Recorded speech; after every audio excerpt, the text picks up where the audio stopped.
Tu mets probablement beaucoup de cœur à réaliser tes créations parce que j'imagine que si tu souhaites réussir à les vendre sur Etsy, c'est parce que ton rêve c'est d'un jour réussir à vivre de ta passion. Et ça tombe bien parce qu'aujourd'hui, beaucoup plus qu'hier, eh bien c'est possible grâce à Internet et notamment grâce à Etsy, puisque Etsy c'est la plateforme numéro 1 du fait main et de l'artisanat en France, mais pas seulement, dans le monde entier, puisqu'elle permet à des créateurs du monde entier de vivre de leur passion en vendant leurs créations sur la plateforme.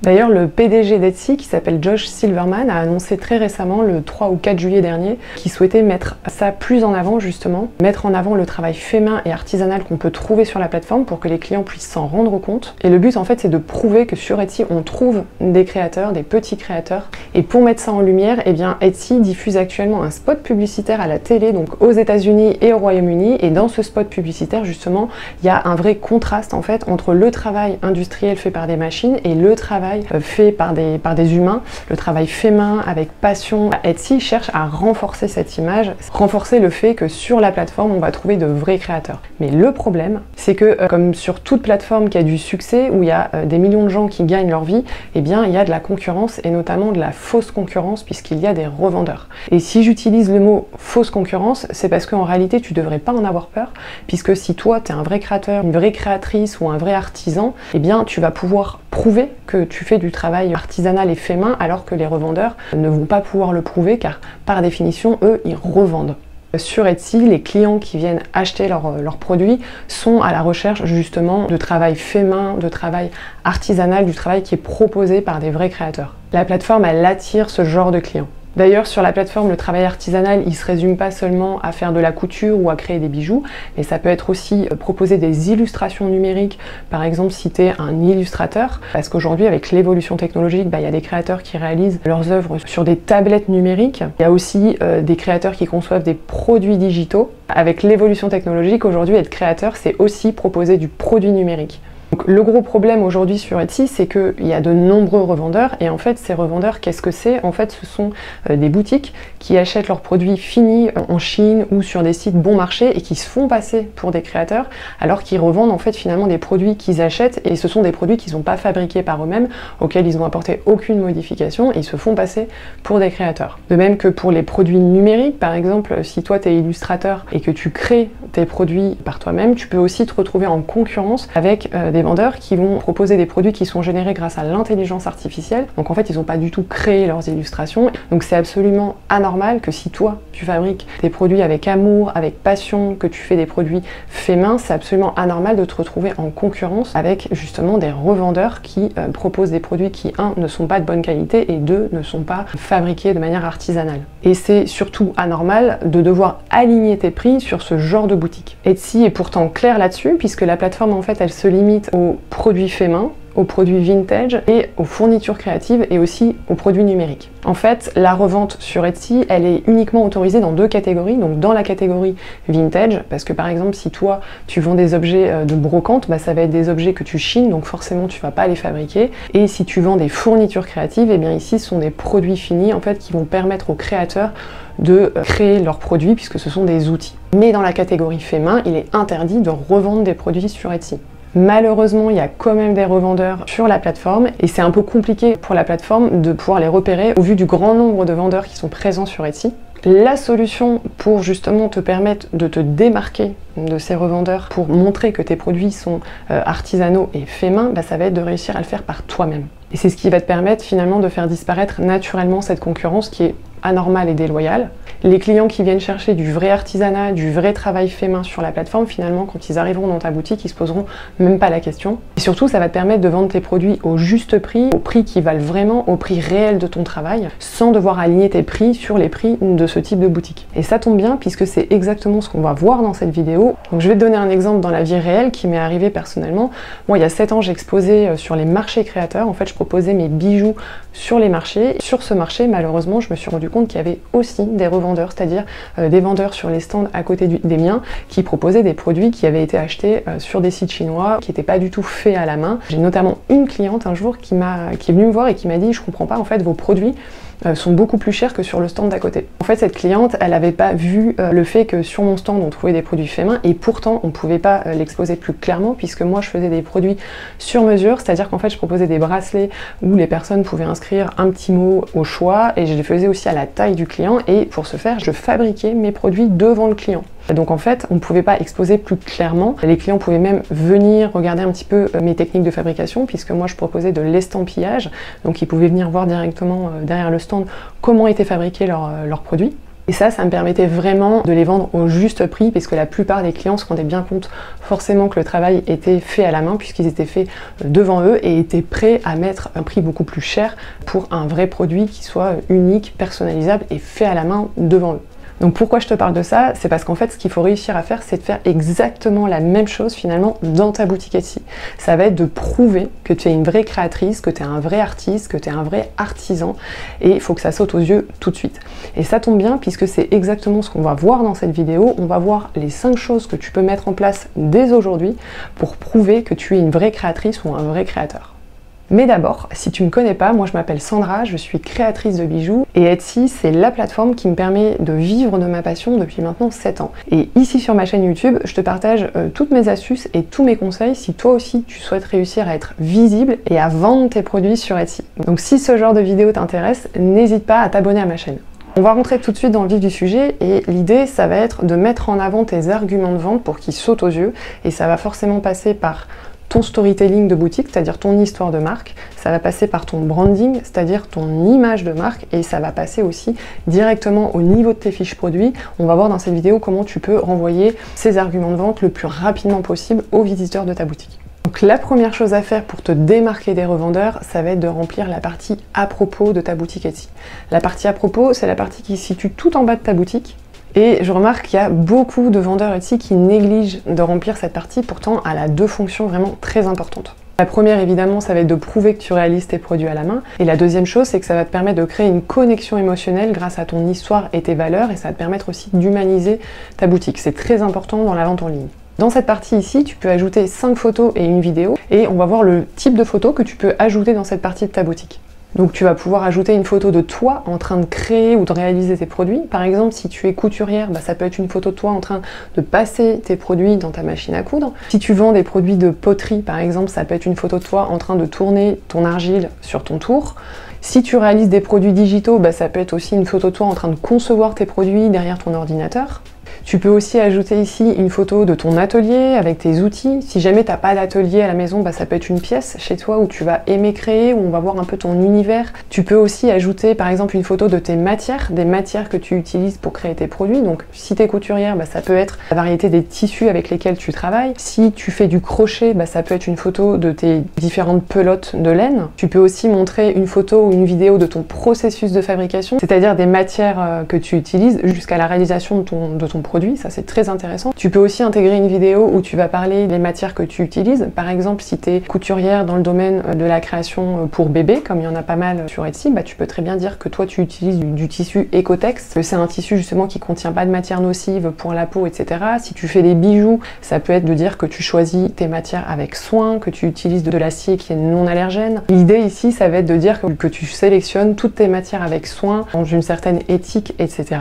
Et dans cette partie, tu peux aussi ajouter un texte. Et en fait, ici, l'idée, ça va être de raconter ton histoire de marque. Alors ici, c'est pas la peine de raconter ta vie. Ce qu'on veut, c'est en fait une histoire qui est en lien avec tes produits, avec ta passion. Par exemple, tu peux très bien raconter comment est née ta passion pour l'artisanat.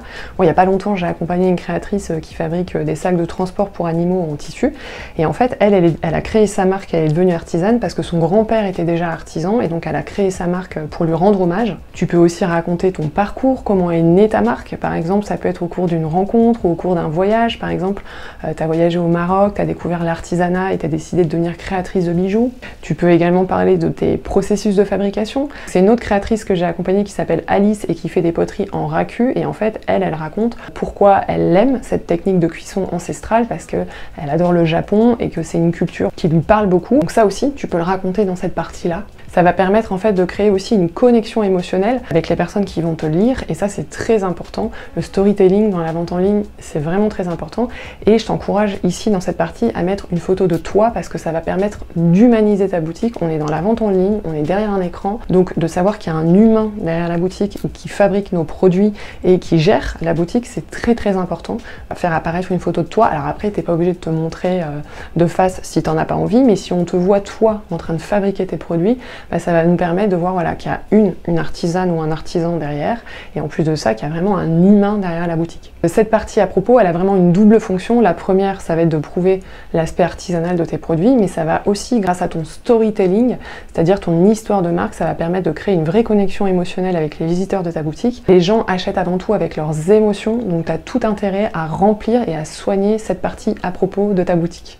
La deuxième chose que tu peux mettre en place pour te démarquer des revendeurs, et elle est encore plus intéressante parce que tu vas pouvoir le faire directement au niveau de ta fiche produit, pour tous les visiteurs qui n'auraient pas été consulter ta partie à propos, là ça va ressortir immédiatement. Ici, ça va être d'intégrer une photo directement dans chacune de tes fiches produits qui va mettre ça en avant. Sur Etsy, tu peux ajouter jusqu'à 10 photos par fiche produit. Donc moi, je t'encourage fortement à mettre une photo qui va prouver l'aspect artisanal et fait main de tes produits. Donc qu'est-ce que ça peut être comme type de photo? Bah, tu peux, encore une fois, ajouter une photo de toi en train, enfin pas de toi ici, mais plutôt de tes mains en train de fabriquer ton produit. Donc encore une fois, si t'es couturière, ça peut être tes mains sur la machine avec ton tissu en train de passer tes créations. Ça peut être aussi toi en train de tourner tes poteries sur ton tour. L'idée, c'est qu'on puisse voir tes mains en fait en train de travailler. Si tu fabriques des objets personnalisés en bois et que tu utilises une découpeuse laser par exemple, ça peut être intéressant de voir tes mains qui passent la pièce. Ça peut être une photo de tes mains avec le produit fini. Alors moi, ce que je trouve encore plus intéressant, c'est d'utiliser le format vidéo pour le faire, puisque tu peux ajouter dans tes fiches produits des vidéos qui durent entre 5 et 15 secondes. Et là, tu peux faire une vidéo accélérée, par exemple, de ton process de fabrication. Mélissa, que j'ai accompagnée il n'y a pas longtemps, elle a fait une vidéo que je trouve très intéressante, parce que tu vois, dans cette vidéo ici, on la voit en train de découper sa matière, de passer son produit dans sa machine. On voit ses mains en train de travailler la matière. Voilà, ça, c'est vraiment une vidéo parfaite pour à la fois générer de l'émotion et à la fois prouver l'aspect artisanal de tes produits. Donc, il y a une étude qui a été publiée par Etsy selon laquelle il y a 67% des visiteurs qui vont être plus enclins à acheter une fiche produit qui contient une vidéo plutôt qu'une fiche produit qui n'en a pas. Donc je t'encourage vraiment à utiliser le format vidéo. L'idée, c'est vraiment d'apporter la preuve en image que tu es une vraie créatrice ou un vrai créateur. La troisième chose que tu peux faire pour te démarquer des revendeurs, ça va être de parler de tes techniques de fabrication dans ta description. Tes descriptions sur Etsy, elles ont deux fonctions. La première, c'est te rendre visible puisqu'elles doivent contenir tes mots-clés.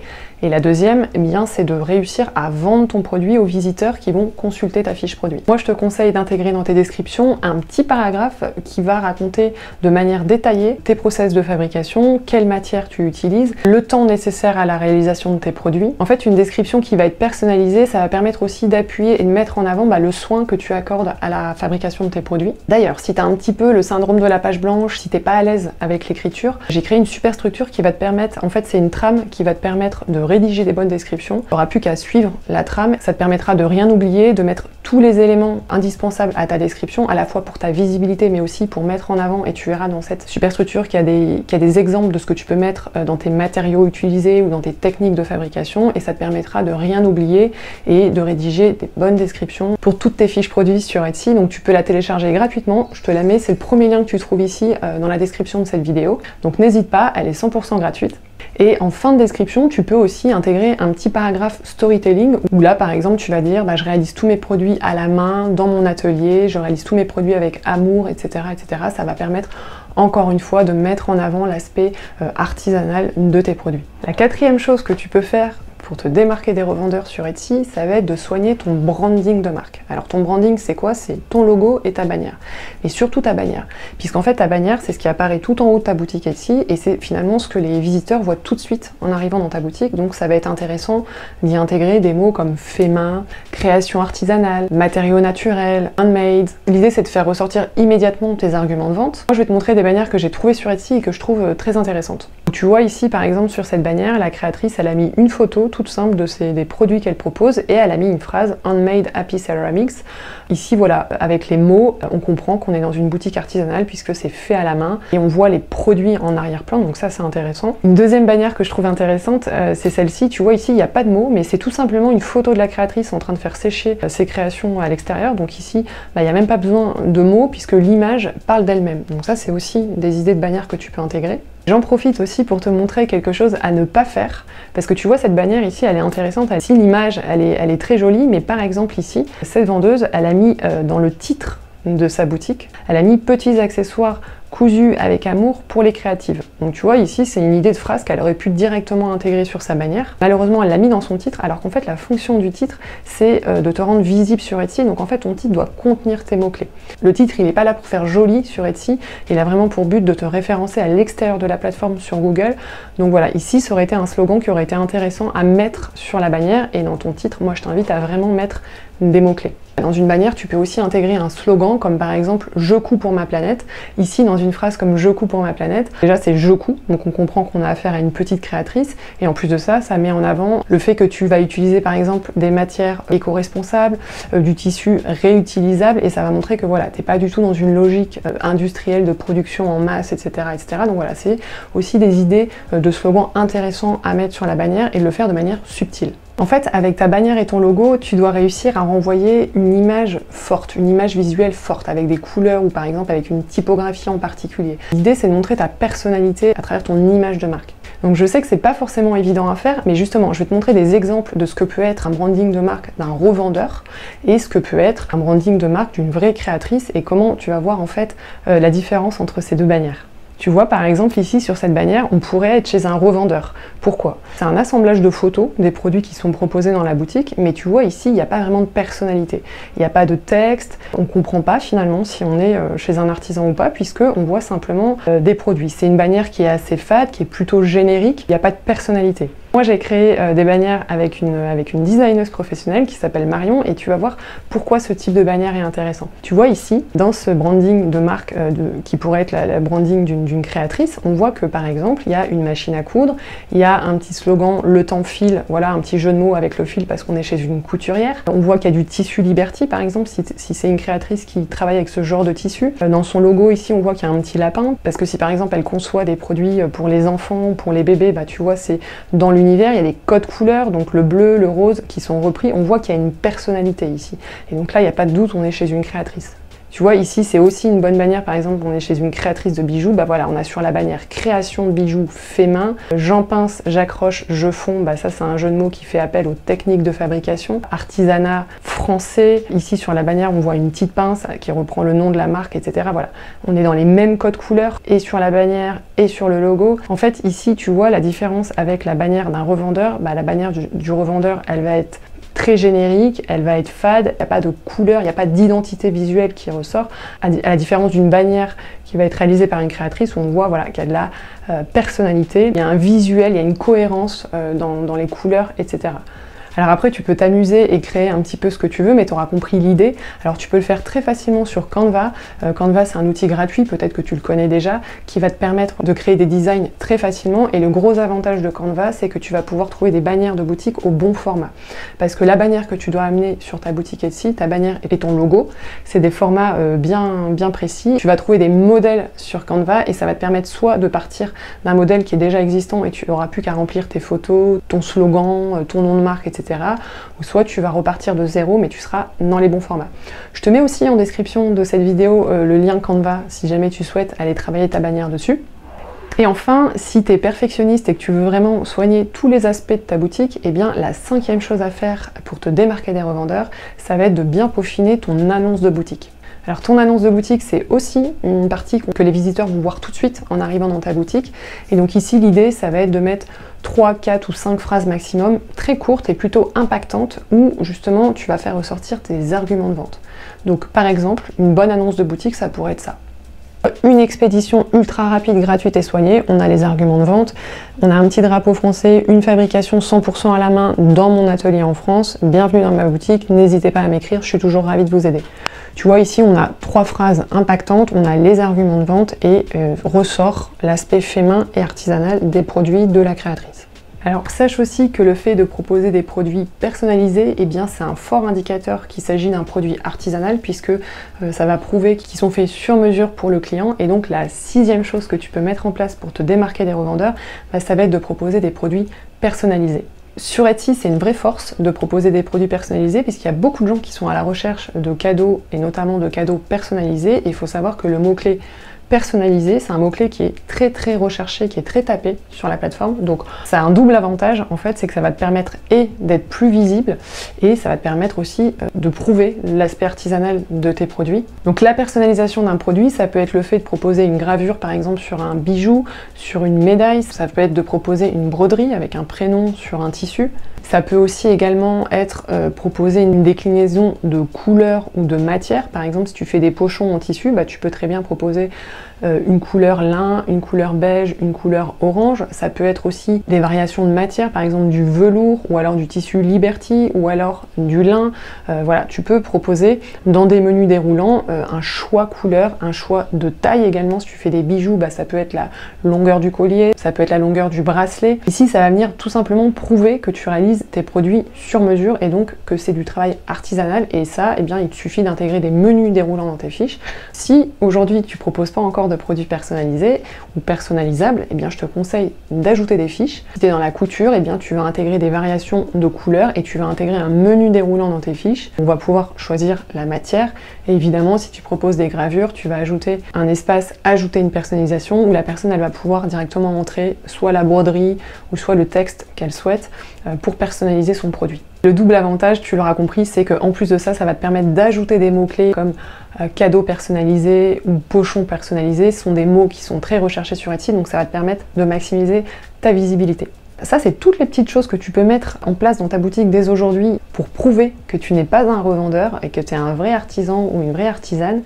Mais attention, il y a une erreur à ne surtout pas faire, c'est d'aligner tes prix sur ceux des revendeurs. Parce qu'aujourd'hui, il faut savoir que l'artisanat a un prix et que les gens qui viennent chercher ce type de produit achètent avec leur cœur, achètent avec leurs émotions. Ils sont fiers de posséder un produit fait main qui, à leurs yeux, a beaucoup plus de valeur qu'un produit qui ne serait pas fait main.